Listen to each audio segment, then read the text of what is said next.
Michael Aston here from Aston Magazine with this week's edition of Chart Watch. So welcome to those of you watching on YouTube and on the website, and also for the Aston Magazine podcast listeners if you're listening in for the first time. So in this small weekly show, which is designed specifically for fans of physical media, music, obviously especially with CDs, vinyl, cassettes, and people who just love to have physical music around them. This show is for you.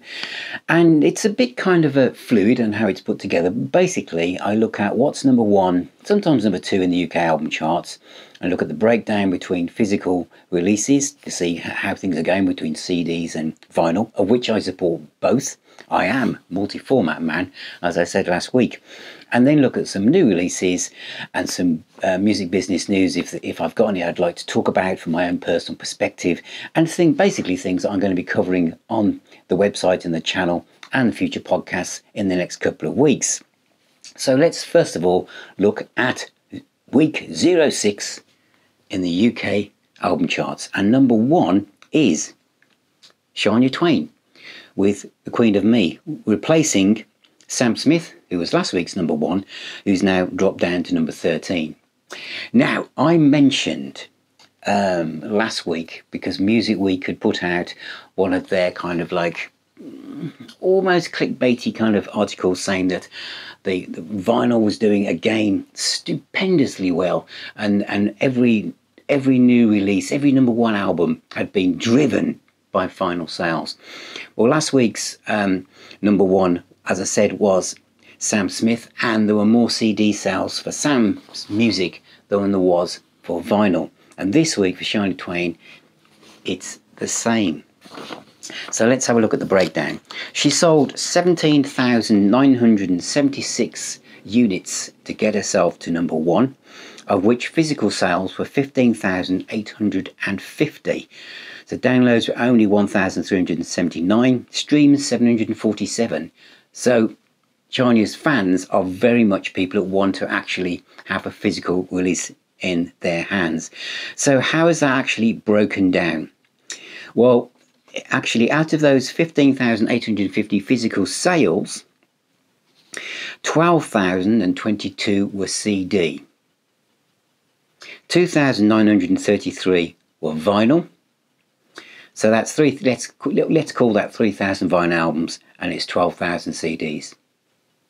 So the CD was very popular for this particular release. There were 896 cassettes, and as I said, there were nearly 1,400 digital downloads and 746 equivalent streams. So that's really, really good. What else have we got in here? There's nothing I really want to bring forth at the moment. The Greatest Showman soundtrack is number one in the compilation chart for the fourth week in a row, and overall album sales are up 0.49% and on the week before, and physical product accounts for 276,025 releases. I think it's about 13% of the overall look of the album chart, if you like. Singles, I think number one, which is Miley Cyrus, was nearly 80,000 sales equivalent streams. So single tracks is very different to album sales. But the only other thing I think I'll focus on this is which I think is interesting, is the official rock and metal chart, top 20 albums for weeks 1 to 4. So this is the whole of January combined. So this is looking at all the sales to what has been the official rock and metal 20 albums. Number one was the Foo Fighters, Green Day number 2, Maneskin with Rush number 3, Nirvana, Nevermind number 4, Black Star Riders, Wrong Side of Paradise number 5, Nirvana again at number 6, Guns N' Roses Greatest Hits, Blink 182 Greatest Hits, AC/DC Iron Man 2 original soundtrack.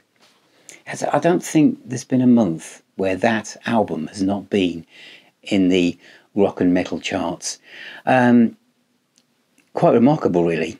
I mean, tell me why that is, because I know it's a soundtrack to Iron Man, but it's interesting why that AC/DC album, which technically is not an AC/DC album, is always in the rock and metal charts. It's always in the top 10. Linkin Park, Hybrid Theories, number 10. Metallica at number 11. Green Day, American Idiot is number 12. AC/DC, Back in Black, number 13. Nickelback, The Best of Nickelback. And Led Zeppelin, Mothership, number 15. Guns N' Roses, Appetite for Destruction. Linkin Park, Hybrid Theory, Reanimation, etc. And I think before I put my little comment on here, let's look at a couple of other things. The official Jazz 20 albums. Number 1 is Glenn Miller. Also in there is Sade, Jazz. Miles Davis, Kind of Blue. Nina Simone, Sade again. Nat King Cole's in there 4 times. The official classical chart, Max Richter's in there. How many times is he in there? 1, 2, 3 times. And official country artist Taylor Swift's in about 5 or 6 times. And it's really interesting. I haven't got the particular chart I was just about to mention, which is looking at the vinyl chart overall. You've got Wish You Were Here by Pink Floyd is in there, etc. And it's just so different now. And this isn't a criticism. You could say for people of my vintage, the charts have never been better than they are now. You know, Rumours by Pink Floyd, The Best of Queen. How these just sit there. Imagine when I was a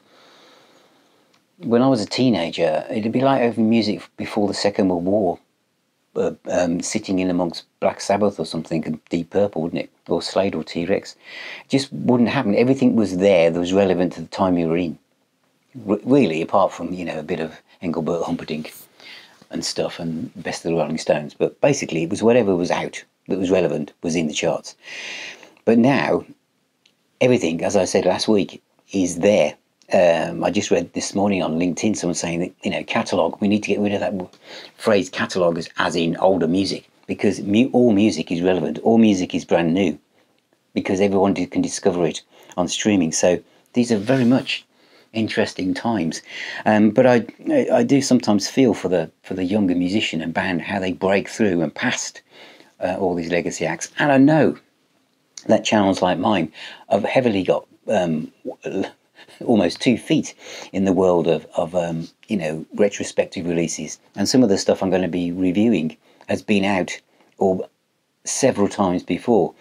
But I do think if you love music and you love rock music and whatever you love, you can find it now. The amount of times let's roll back a few decades, and someone had mentioned an album, you just couldn't get it. You just couldn't find it, you couldn't hear it. But now you can find everything, and if you can't find a physical copy, you can go and listen to it somewhere and find out what all the fuss was about. You know, so, which I know many of you do when I waffle on about some of the things that I get over enthused about. So that's the kind of state of the UK album chart in a way, and the fact that, you know, the number 1 album has been driven there by CD sales.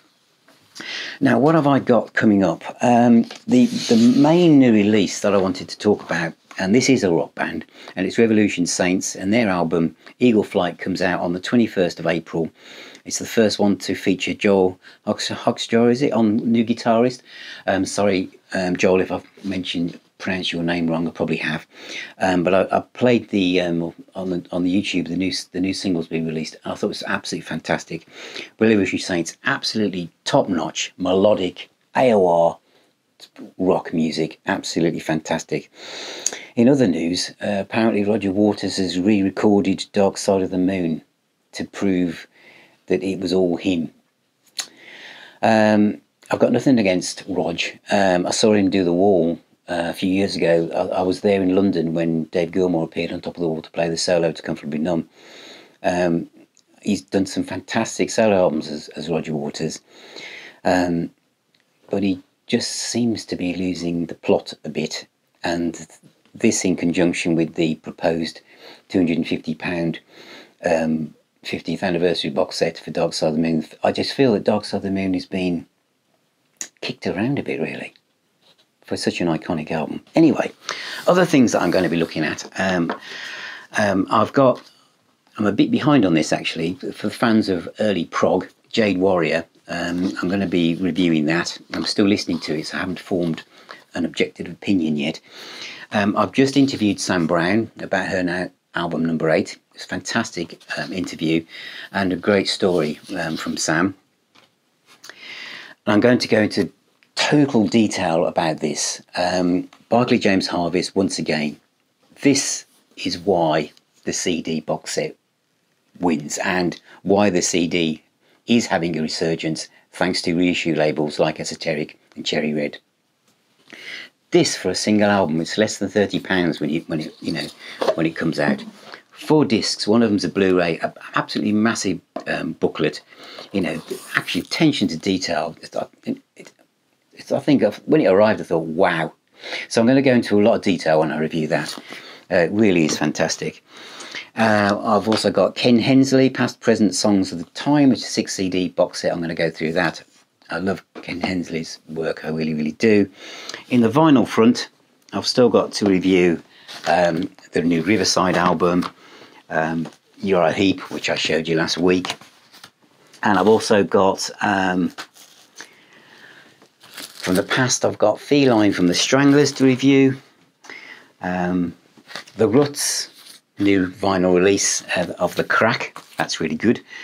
And I've also got some Slade that's coming as well. Splatter vinyl, Nobody's Fools, and the amazing Kamikaze Syndrome to cover, and some Lloyd Cole and the Commotions, 3 albums by him, and a Richard Thompson starring Henry the Human Fly to release as well. So all of that, so there's a lot of stuff going to be reviewed very really soon, and plus my classic stuff which I'll cover in a separate video. So thank you for watching, thank you for being here, thank you for supporting Now Spinning Magazine. Thanks to all of you who've recently become patrons and given that extra little nudge towards the way that Now Spinning Magazine is developing. I really, really appreciate it. So remember, music is the doctor, it is the healer. So whatever's going on in the outside world, put on some music, spin those discs, stay healthy, stay safe, and I shall see you very, very soon.